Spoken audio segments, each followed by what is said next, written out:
So, sa pag-aaral po before, wala po ako. So ang nakita ko po sa YouTube is napag-aralan yung 20 to 31. So sa recap po, makikita po natin yung kaguluhan na dinulot ni Paul. So si Paul ang pasimuno ng kaguluhan no inuusig niya ang mga Christian. So makikita po natin yan na pumasok po si Paul, pumunta po si Paul ng Damascus para usigin ang mga Christian pero na-convert siya sa on the way papunta ng Damascus. Tapos nung naging Christian na din po siya din po ay naging source ng kaguluhan sa Damascus dahil pinoproclaim niya na si Jesus is the Son of God sa mga synagogue. And nung nakatakas po siya sa Damascus, pagdating po niya ng Jerusalem, siya rin po ang naging dahilan ng kaguluhan para sa kanyang sarili at sa mga kapatiran nung siya ay naging Christian. So dahil din po siya ay nagpipreach, siya ay zealous sa pagpipreach ng magandang balita. So, sa Acts 9, yung patapos na 30 to 31, sabi diyan, and when the brothers learned that they learned of this, yung kaguluhan na yung banta sa buhay ni Paul, when the brothers learned of this, they brought him down to Caesarea and sent him off to Tarsus. So nung nalaman yung threat sa buhay ni Paul, tinulungan po siya ng mga kapatiran sa Jerusalem na tumakas at pinadala po siya sa Tarsus. So makikita po natin yung resulta sa verse 31. So the church throughout all Judea and Galilee and Samaria had a peace and was being built up. And walking in the fear of the Lord and in the comfort of the Holy Spirit, it multiplied. So nung nagpe-preach po si Paul, marami pong nanampalataya kay Jesus. At nung nawala na si Paul, medyo tumahimik ng konti, pero tuloy-tuloy yung pagdami, yung pag-add ng Diyos sa mga. So dadako na po tayo sa ating pasahe sa verse 32. So ang main point po natin ngayon sa Acts 9, 32 to 43, yung papag-aralan po natin yung buod, is miracles point to the gospel and results in salvation. Miracle points to the gospel and results in salvation. So nakaturo ang milagro sa magandang balita at ang resulta ay kaligtasan. Yun po yung maiintindihan natin sa ating pasahe. So, hindi po to necessarily po to, kundi dinivide ko lang sa mga topics na nakita ko sa ating passage. So, ang number 1 is Peter's obedience to the command of Jesus to feed the sheep. Yung pagsunod po ni Pedro sa utos ni Jesus na pakainin yung mga tupa. Nagsisimula pa ang verse 32 na sabi dyan is, now as Peter went here and there among them all. So, hindi lang po simple na nambisita lang si Peter. Hindi po simple na kamusta kayo, hi, hello, bye-bye. So, ang ministry ni Peter is to feed the sheep. Yan po yung inutos sa kanya sa John chapter 21 verse 16 to 17. So, ito po yung nag-breakfast sila sa tabi ng lawa. So, when they had finished breakfast, nung nabuhay na po ito si Jesus, when they had finished breakfast, Jesus said to Simon Peter, Simon, son of John, do you love me more than this? So, Simon, anak ni Juan, mas mahal mo ba ako kaysa sa mga ito? So, sa mga ito, it means yung pangingisda niya. Kasi bumalik siya sa pangingisda eh. Kasi nga, nung akala niya, hindi na magpapakita si Jesus. So, ang sabi ni Jesus sa kanya, Simon, son of John, do you love me more than this? He said to him, yes, Lord, you know that I love you. Tapos inulit ni Jesus, he said to him, feed my lambs. So inulit-ulit ni Jesus yung kanyang sinabi kay Peter. He said to him the second time, Simon, son of John, do you love me? He said to him, yes, Lord, you know that I love you. He said to him, tend my sheep. He said to him the third time, Simon, son of John, do you love me? Peter was grieved. So nagluksa si Peter dahil kini-question yung kanyang pagmamahal kay Jesus. Because he said to him the third time, "Do you love me?" And he said to him, "Lord, you know everything. You know that I love you." Jesus said to him, "Feed my sheep." So sa tatlong pagkakanulo ni Pedro kay Jesus, tatlong beses din sinabi ni Jesus na, "Feed my sheep." So yun po yung utos kay Pedro ni Jesus. So yun po yung nangyayari nang si Peter ay pumupunta sa mga Kristiyano throughout Judea, Samaria, and Galilee. So puntahan po natin yung unang miracle. So from verses 32 to 34. Basahin ko po sa atin. He came down also to the saints who lived at Lydda. There he found a man named Aeneas, bedridden for 8 years, who was paralyzed. And Peter said to him, "Aeneas, Jesus Christ heals you. Rise and make your bed." And immediately, he rose. So yun po yung milagro na nangyari sa Lydda. Na nakita ni Pedro si Aeneas na nakahiga lang sa kama for 8 years na paralisado. At ang sinabi sa kanya ni Pedro is, "Aeneas, Jesus Christ heals you. Rise and make your bed." Tinuturo niya si Aeneas kay Jesus Christ na si Jesus Christ ang nag-heal kay. And he immediately rose. The miracle enabled a crippled man to become normal. So napakalaking bagay po yun para sa isang tao, no? Na ang kanyang capacity para mabuhay, mamuhay ng tama, maayos, ng normal sa isang society is nakadepende sa kanyang state ng pangangatawan. So yun po yung binigay ni Jesus sa pamamagitan ni Pedro dito kay Aeneas. So ito po ay isang enabling miracle. So yun po yung mapapansin natin dito. So nilid ko po muna yung verse 35 kasi pinasok ko po siya sa kabilang point. So punta po naman tayo sa susunod na miracle. So ito naman po ay sustaining miracle. In verse 36 to 41, babasahin ko po para sa atin. Now there was in Joppa a disciple named Tabitha, which translated means Dorcas. She was full of good works and acts of charity. In those days, she became ill and died. So namatay po ito si Dorcas or si Tabitha. And when they had washed her, they laid her in the upper room. Since Lydda was near Joppa, so malapit na po yung Lydda at Joppa, the disciples, hearing that Peter was there, sent 2 men to him, urging him, "Please come to us without delay." So Peter rose and went with them, and when he arrived, they took him to the upper room. All the widows, upper room. Sorry, na-delay yung slide.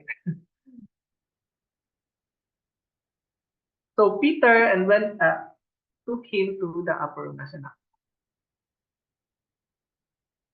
All the widows stood beside him weeping and showing tunics and other garments that Dorcas made while she was with them. So pinapakita po kay Pedro yung serbisyo na ginagawa ni Dorcas para dito sa mga tao. Na namimiss nila si Dorcas, nag-grieve sila dahil nawala si Dorcas, dahil si Dorcas na nagpo-provide para. But Peter put them all outside and knelt down and prayed.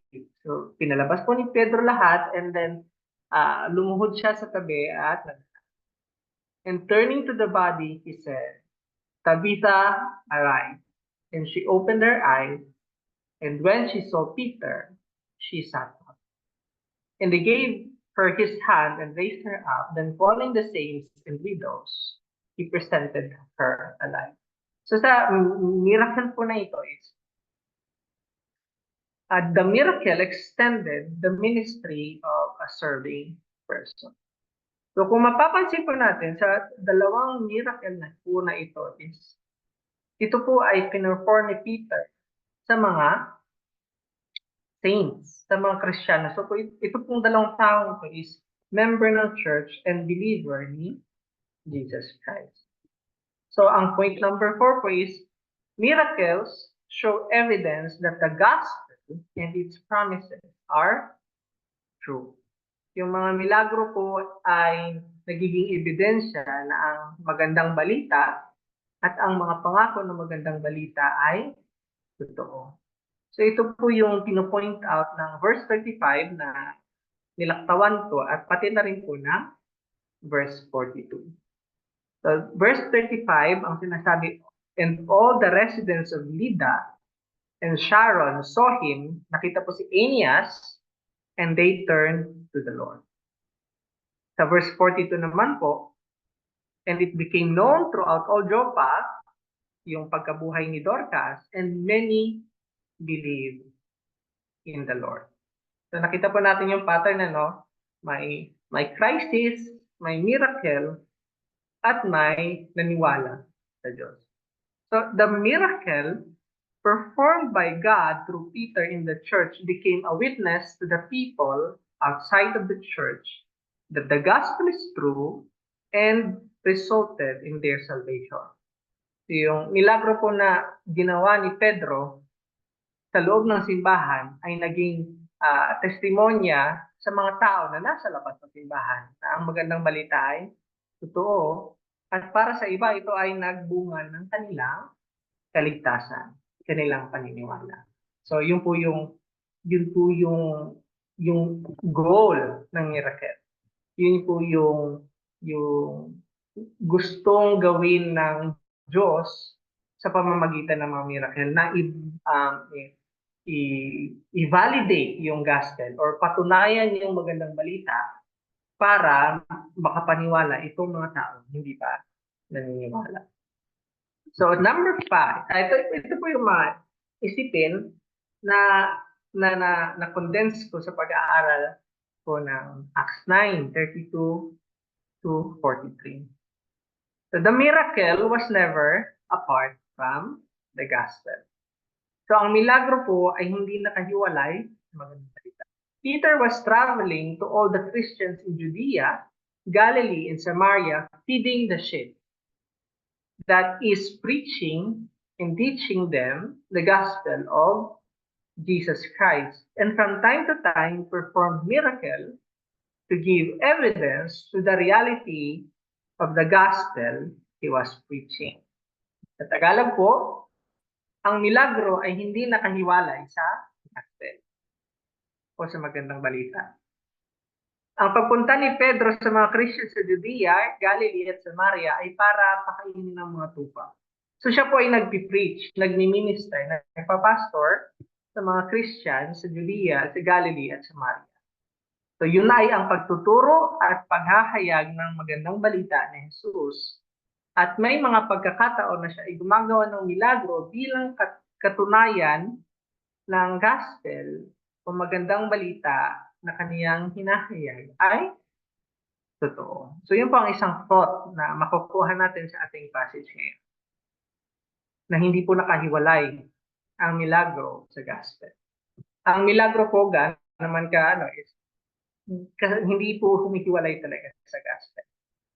So, miracles are great. Napakaganda po ng mga milagro. Miracles are great, but the gospel is greater. The realities of the miracles are great, but they are subject to time. Nothing will stay the same, and everybody dies. But rather, the miracles performed by Jesus Christ and the apostles are evidence that the salvation that he offers is real and his promises are sure. Jesus is the only one who died, rose again, and never to die again. And that same resurrection is what he promises those who will put their faith on the finished work of Jesus on the cross for the forgiveness of our sins. Sa Tagalog po, kahanga-hanga man ang milagro, mas higit na kahanga-hanga ang magandang balita. So ang mga pangyayari sa milagro ay maganda pero pansamantala, Hindi ito panghabang buhay, hindi ito for life, at lahat ng tao namamatay. Ngunit ang mga milagro ni Jesus at ng mga pastol ay patunay na ang kaligtasan na kanyang ino-offer ay totoo at ang kanyang mga pangako ay sigurado. So si Jesus lang ang tanging namatay, nabuhay muli, at hindi na maaabot ng kamatayan. At ang kanyang tunay na muling pagkabuhay ay ipinangako niya sa mga mananampalataya sa kanyang ginawa sa krus para sa kapatawaran ng ating mga kasalanan. So yun po yung kagandahan ng gospel. So maganda po ang milagro, pero hindi po ito yung nakahiwalay sa message ng magandang balita. So sa ating po mga Christian, importante po na alam po natin ang gospel kasi yun po yung buong point kung bakit tayo naging Christian. Na alam po natin na ang Diyos ay banal at tayo ay mga makasalanan at hindi tayo makakaiwas sa hustisya ng Diyos. Panahon lamang ang bibilangin at tayo haharap sa Kanya at mananagot sa ating kasalanan. Pero dahil sa habag at pagmamahal ng Diyos sa mga tao, pinadala niya ang kanyang anak na si Jesus para mabuhay ng makatuwiran, mamatay ng sakripisyong kamatayan na para sa kapatawaran ng ating kasalanan, at nabuhay siyang muli at ang obligasyon ng bawat isa na makarinig ng pangalang Jesus ay tanggapin siya bilang tagapagligtas at Panginoon. Hindi lang po Savior, kundi Lord. Ang Lord po is Lord. Panginoon is tagapagmay-ari. Tagapagmay-ari ng mga naniniwala sa Kanya. So, si Jesus po, tayo po na mga Kristiyano naniniwala ay pag-aari ni Jesus. Tayo po ay obligadong sumunod sa Kanya, pero mas higit pa dyan, binigyan tayo ng puso na nagmamahal sa Diyos at willing na sumunod sa Kanya. So makikita po natin sa simple nating pag-aaral na ang Acts 9:32-43 ay miracles points to the gospel and results in salvation. So nakaturo ang milagro sa magandang balita at ang resulta ay kaligtasan. Hopo na nakuha natin yung buod o yung main point ng ating pasahe ngayon. So, close po natin ang study sa ating panahon. Father God, maraming salamat, Lord, sa pag-aral namin ang mga milagro, kahanga-hanga man ito ay binigyan niyo po sa amin ang inyong itong na anak na si Jesus para sa aming kaligtasan dahil sa aming kasalanan. Kayo po ang maitaas, Lord, at salamat po sa banal na spirito na siyang nagbibigay sa amin ng kaalaman para makilala ng gusto ang aming Panginoon Jesus. Kayo po ang pinapasalamatan sa pangalan ni Jesus. Amen.